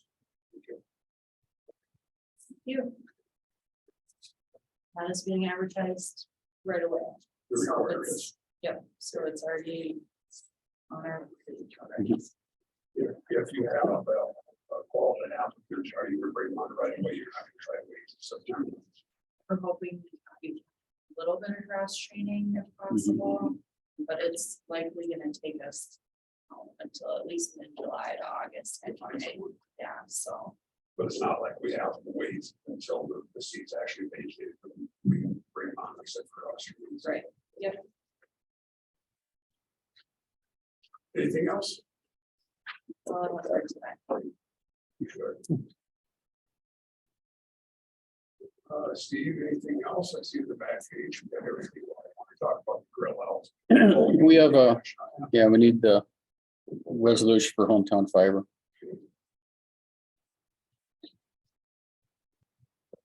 I'd move we pass that resolution. I'll second it. Then we'll be seconded that we pass resolution 59/2023, ending our arrangement with hometown fiber. Financially, we are square with them. We didn't make any issues. Okay. Any further questions or discussion? Hearing none, all in favor, aye. Aye. We will oppose the same.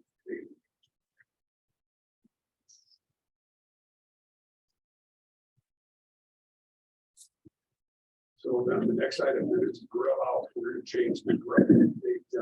Instead of having it the day after, doing change, we're gonna move it back a month. Because originally, we had it set for June, so after June 20th. So now we're looking at having July 18th, that's a Tuesday that we don't have a board meeting. Correct. Okay. And you think that needs formal action? You got it down as an action. I think there's no reason for action on that. That's just information. So, No, as long as you're okay with that's all. It's Yeah. Consensus is fine on that.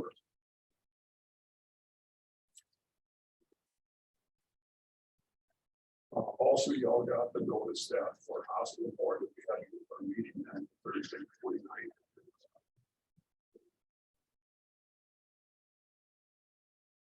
Okay, other than the reports, I think that takes care of everything. Start off. Okay. Luke, you want to start? May 11th, I met with Sandra Weber in St. Paul and then had AMC Futures, where we had an in-depth discussion on cannabis legislation. Whether a person wants to be a consumer or a vendor, I would highly recommend that you do some homework on the rules, because it's like a 350-page bill that has all kinds of rules about different things, but that's a lot more complicated than people realize. If I can ask you a question, well, I was confused because of the size of our community. Now I understand that Pipestone County, that again, have to have at least one dispensary. In the county, correct. And each city has the option to have one or more if they choose to. I know some counties are actually gonna have a meeting with their cities to, just kind of see where they're thinking of going, but might be something we might want to consider. Yeah, I think we should. I agree with you. So Well, I think even for them, it'd be a good information session, because I don't think they have as much information as we got along the way either, so. Do you want to try to facilitate that? So you check with Deb Nelson and see what her calendar looks like and getting it together. I guess we'd have to have that closure as a joint meeting then because of the whole meeting or something. Mhm. But yeah, you can't believe the level of detail. I mean, areas you wouldn't even think of, whether it's the solid waste issue of disposal of product or air quality issues or. Did I read that right? That you can't hold a gun either or ammunition? That, possibly. I've heard that if you're physically in possession of it, because again, it is against federal law. If you're physically in possession of it, you can't have a gun. You can, I think, own one. You just can't have. Can't be carrying it. On your person. Same thing with alcohol. If you're under the influence, if you're over 0.08, you can't be in possession of it, but be in possession of a gun either. That's gonna crimp a lot of people's hunting style. Really shouldn't be out smoking weed, shooting pheasants anyway. I'm saying even with else. For the- Anyway, then on the 12th AMC Futures, we had an energy discussion with a company that produces steam heat for St. Paul, Duluth, and other cities in the United States and Europe. And one of the people that works there is actually Neil Gulswick's son. And he said he was open to coming. I might get him to present to Holland City Council. Because if you're going to explore something of this type of energy project, it has to be when your city's going to be totally ripped up anyway. And I just thought, well, where we have wind turbines that are basically being shut down because there's no way to use power. But yet, say if they could heat water and you could heat homes or have ADM heat, to dry grain. And they said they could even go out far enough, like to the dairy or hog units or whatever. I mean, it might be an opportunity, for the community to be like a pilot project for a small town, taking advantage of what a lot of big cities could take advantage of already. And then, of course, there's additional grant money available if you're doing some, green energy thing. This can be part of the grant money. But yeah, he could explain it much better than I, because it was pretty complicated, but it sounded kind of cool if it would work out. And then on the 15th, was participated in the AMC legislative update. On the 17th, of course, we had a special meeting for the hometown fiber. On the 18th, AMC Research Committee met and reviewed intern topics for the summer. On the 19th, Solid Waste Committee met with Van Dyke and we have the tentative contract extension that will be brought to the board soon. On the 22nd, Regional Solid Waste meeting. The Solid Waste Administrators are working on a 10-year plan update. MPCA is still working from home. But now they're hiring as are all Minnesota agencies because they all got additional money. So even in a tight job market, plenty of state jobs available. I'm guessing you won't get the premium crop for a temporary job that's based on one-time funding, but Working from home. yeah.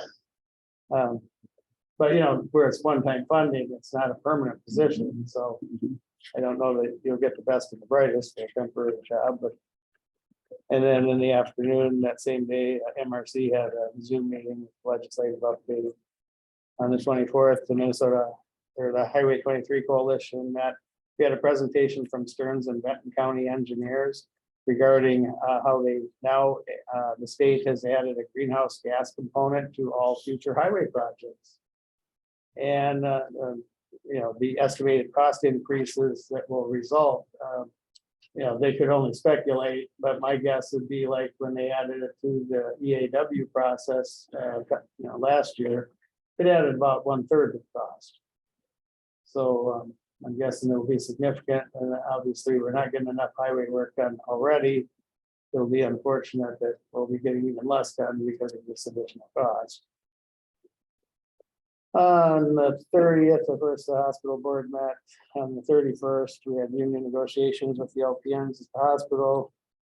On the 1st, probably one of the few bright spots for rural Minnesota when it came to legislative action, Area 2 did receive an increase in their administrative funding from $140,000 a year to $190,000 a year.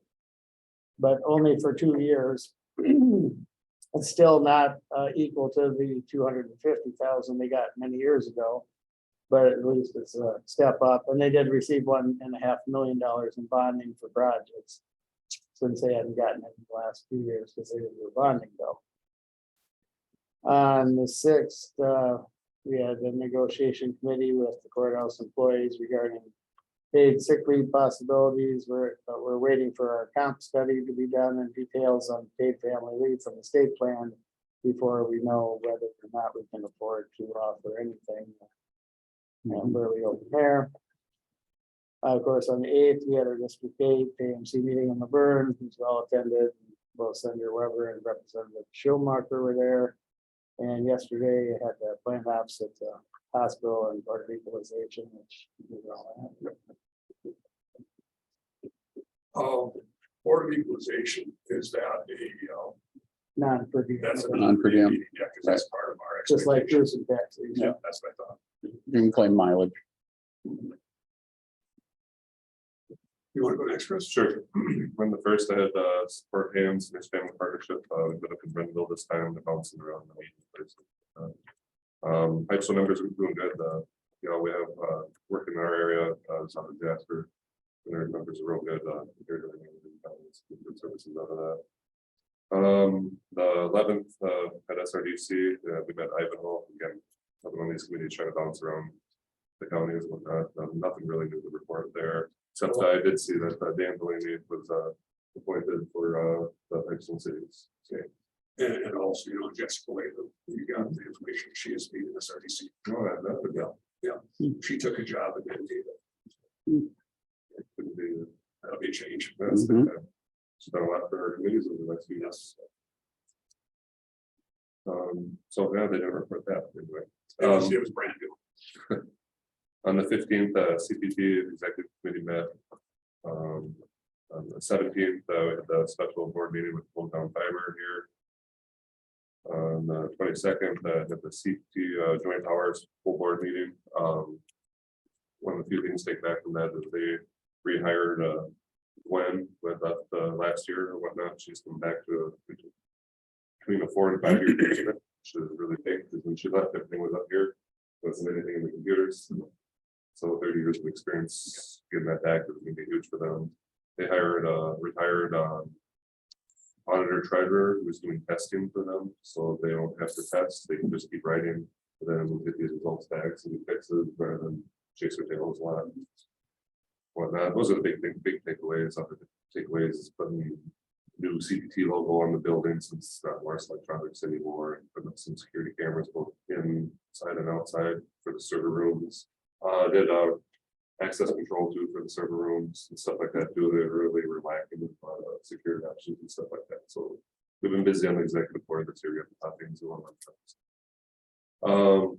And then on the 30th, I had the morning safety committee meeting, and then PCAC meeting. Thank you, Chris. There you go. Okay, May, the 4th, Prime List held at Alexandria. Building grounds. I met at the fairgrounds on that one. There was some damage to a camper. Mhm. On the 9th, regular board meeting, the 11th, Soil and Water. Here in town. 17th, Southwest Health Human Services Marshal. 17th, Hometown Fiber Special Board Meeting.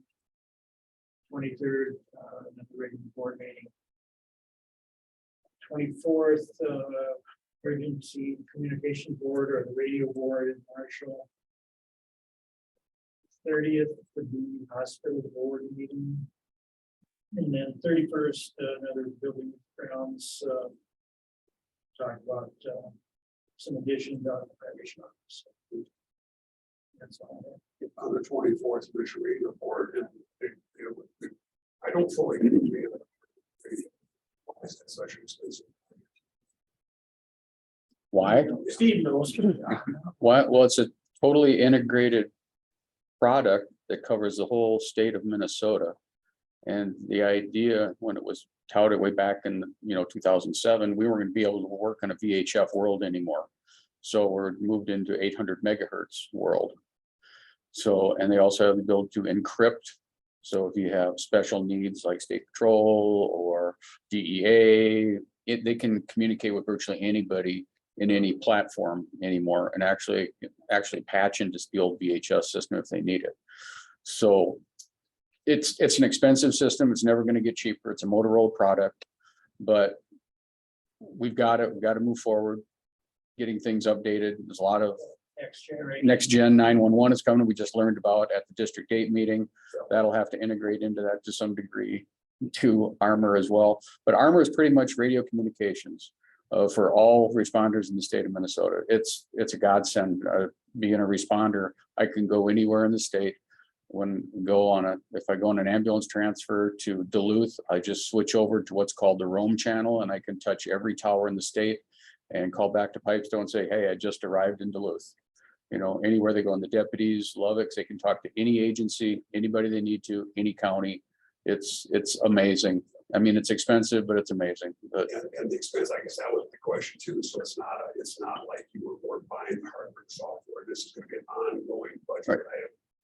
we're buying the user equipment. We buy portables and mobiles, and dispatch needs to upgrade occasionally to the dispatch center. Those are all Motorola products as well. It does integrate with the 911 system, but it is separate. You have radios and you do have 911, but they do in a way can talk to each other, believe it or not. But it's an amazing system. I would never want to go back to what we had before. No, I mean, one of the first organizations that used it was the city of Minneapolis when the bridge collapsed. And they had just recently turned on the Armor system in there, and they were able to communicate across all spectrums to every responder that responded to the I-35 bridge collapse. So, and that pretty much sealed the deal right there. This is going to work. User equipment doesn't last forever. Mobiles and portables, and they're expensive. Everybody was used to buying a $400 portable radio, whatever, 4 or 5. and now they're 4,000 or 5,000, depending on the Motorola model you buy. If it has a 4,000 on it, it's usually about $4,000. If it's a 5, it's a 5, whatever. But you got to have those. So you'll see occasionally they're buying, sheriff's departments upgrading radios because they use the heck out of theirs. EMS and fire don't use them that much. So, and the ones we've got won't go back to 2010, 11. We were buying those when we got the grant. We got about a $500,000 grant from the from federal fire. Sharon was working on that. We're able to pretty much buy radios and pagers to get started in the system, and we bought for everybody in the county, so everyone had access to it. So we're not going back. It's going to move forward, and it's really where we need to be. And it's, like you said, it's gonna be constant updates. Oh, absolutely. Yeah, and it's going to be a time where the radios out at Road and Bridge, they're not going to last any longer. Those are original ones. They're actually probably getting kind of old. They are. They're getting outdated too. And the radios will still work, but the issue is parts. That's what we ran into with the Motorola radios we got. Well, they do end of life. So on all of our older Motorola's, you can cannibalize old ones, but you can't get new parts for them. So as long as you can find old stuff, you can keep them going, in that respect. But eventually that'll end too. But no, it's like the only one that hasn't really, City of Pipestone hasn't joined on to it as far as their public works. They're still using the VHF system, but we have talk groups already reserved for them if they ever choose to go to Armor. So it's all ready to go if they just choose to buy the radios and move forward with it. And the acronym, what does it stand for? Let's see, Allied Radio. I can't remember. Well, it's just the world. Minnesota. Well, thank you for that. You also cut out everybody with the scanner, correct? Oh, no, you just need to go buy an expensive scanner now. Right, yeah. Yeah, but again, with the encryption, even the scanners, when it's encrypted, they're out of the conversation at that point. They shouldn't. And they shouldn't, that's the whole idea. Everybody listening to that. Good enough, thank you, Dr. Dallas, you ready? May 9, regular meeting, May 17, special meeting. May 18, hospital executive meeting. May 22, solid waste. Question about the dead fish that everybody had in the park. DNR was nothing to do with that. If you hook a live fish out of season or something, you're in trouble. They don't care about that fish. You're supposed to do that yourself.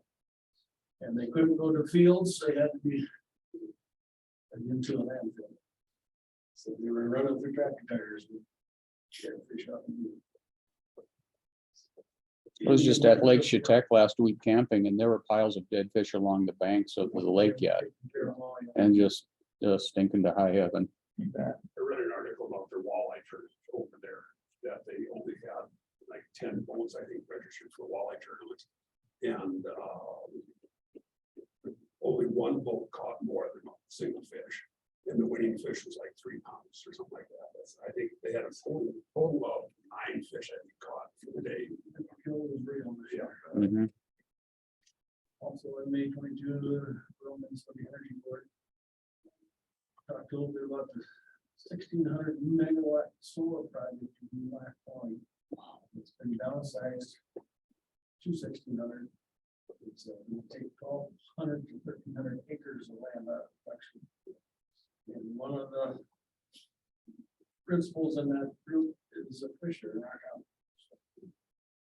He says it's just like putting your land in a CRP for 10 years. And no problems about doing that at all. May 23rd is regular meeting. May 24th, Plum Creek.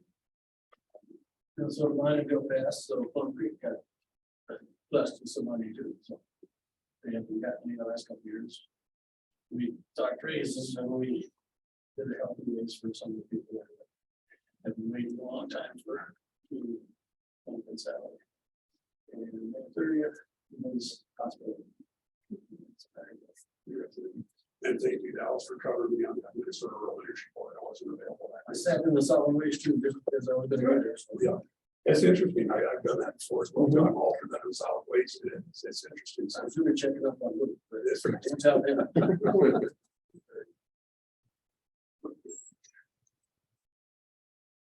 Okay. May 4th, I've already mentioned we had our Prime West meeting. That was pretty much a very good business meeting. The one that we just had then for the first part of June, then that was more of an informational one. We went kind of back to the history a little bit, which was good review of the history of it.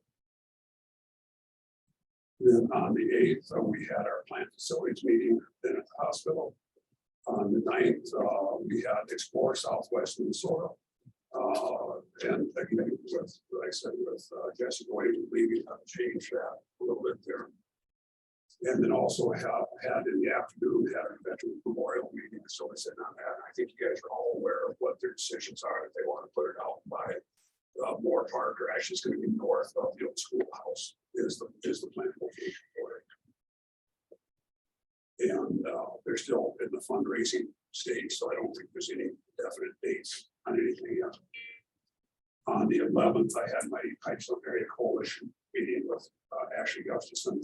And again, you know, it seems like incongruent idea that we're spending all this money to work with our teenagers to stop drinking and smoking, but yet we're going to legalize marijuana. So enough of the idea we all feel the same. On the 12th, then I had my Southwest 18 mental health consortium meeting up in Marshall. Kind of the same story there. They also live off of grants, so grants is what funds all of that. So going through that cycle, beds are still short, and providers are short as well too. Start again. Did I? What meeting was that? The district meeting? They said someone Worthington was getting bids for like 10 beds or something. 8 beds. 8 beds, and that's going to be at the Prairie Justice Center.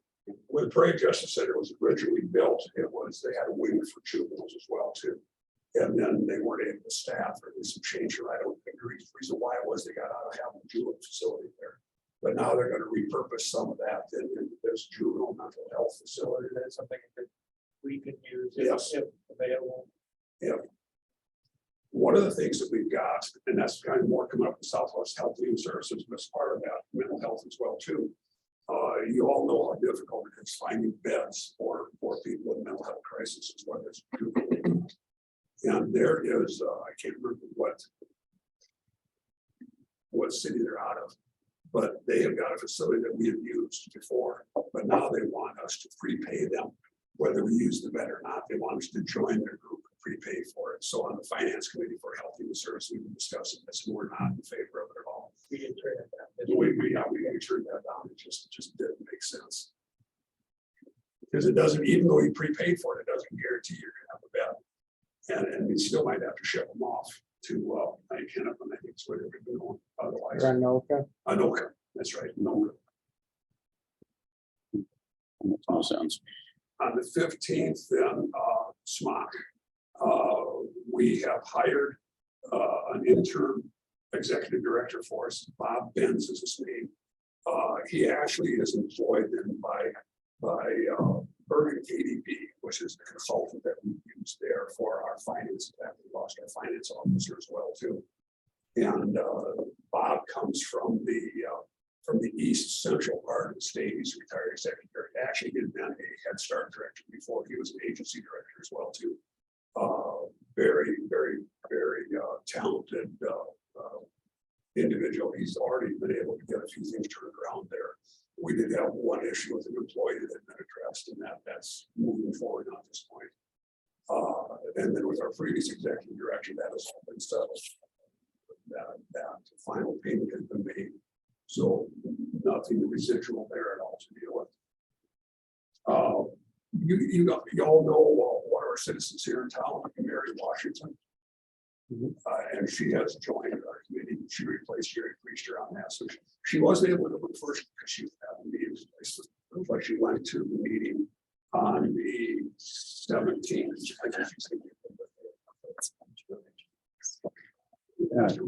Our meeting. Oh, more than More that. actually, yesterday. We normally meet on Monday, but we're on the 17th, and we went back. It's a year with President's Day and so forth. Martin Luther King Day. So it was one of the things that Bob Benz was working on, trying to figure out what's going to be a better time for it. We might go to possibly the 4th Monday. But so we didn't have our meeting last night. I just thought we went to which actually worked out well because of our equalization meeting. On the 16th, then had another meeting with Smock, and that was with the Office of Economic Opportunity.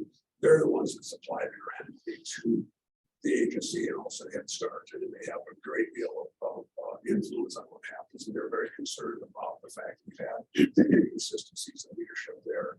And again, this previous executive director had burnt a few bridges, so we need to meet with them to try to. And I think we were successful in restoring their confidence in us as an agency. We are a viable agency. We've got a good working board there. So that was one of the major points of that meeting. We talked about the 17th Inner Health and Services. Also, we had a joint personnel committee meeting with Health and Services as well to that day. No, we didn't. That got canceled. I'm sorry. On the 18th, then we had our executive committee meeting in Dallas. I did Brad. Okay, and then also in the afternoon, I had my OB work group with the hospital as well too. And as you all know, Dr. I can't even think of his name anymore now. Yeah, that he had turned us down. There still is an outside chance. Brad is going to circle back to it and see how things are going there in Illinois for him. So it's not completely out of question at this point. He's not currently looking at us. On the 19th, then we mentioned we had our solid waste committee meeting with Van Dykes. The 22nd, then we had our regular SMOC meeting. I know I've had a lot of SMOC meetings. On the 24th, then our ship grant for a grow shed. After 2 years. Why does everything take 2 years? Finally was finished. And of course, the building's in ready for it. So you probably noticed that where they're building the senior citizen center, north of that, of course, is where Daryl Taylor has his property. He allowed us just to set it on his property. So if you see that metal shed, it's basically a 10 or 12 foot by 8 foot building with skids. It's really kind of interesting concept to be nice to get that thing going. When does that come? The building's here. Oh, it is? Yeah, we finally received it on the 24th. So, but it's just at this point, we don't have a place to say about that. So then on the 30th, then we had our special county hospital board meeting. And on the 31st, we had our building grounds meeting here, so, okay, that concludes my report for me. Any further business? Come forward. Just to let you know, ARMOR stands for Allied Radio Matrix for Emergency Response. Matrix, the Matrix. Love it. I like that. I think all that's acronym book that Prime West put out. That's really helpful. Okay, well, very good. Thank you, gentlemen. I entertain a motion to adjourn. So we'll take move to forward, second, all in favor, aye. Aye. Thank you.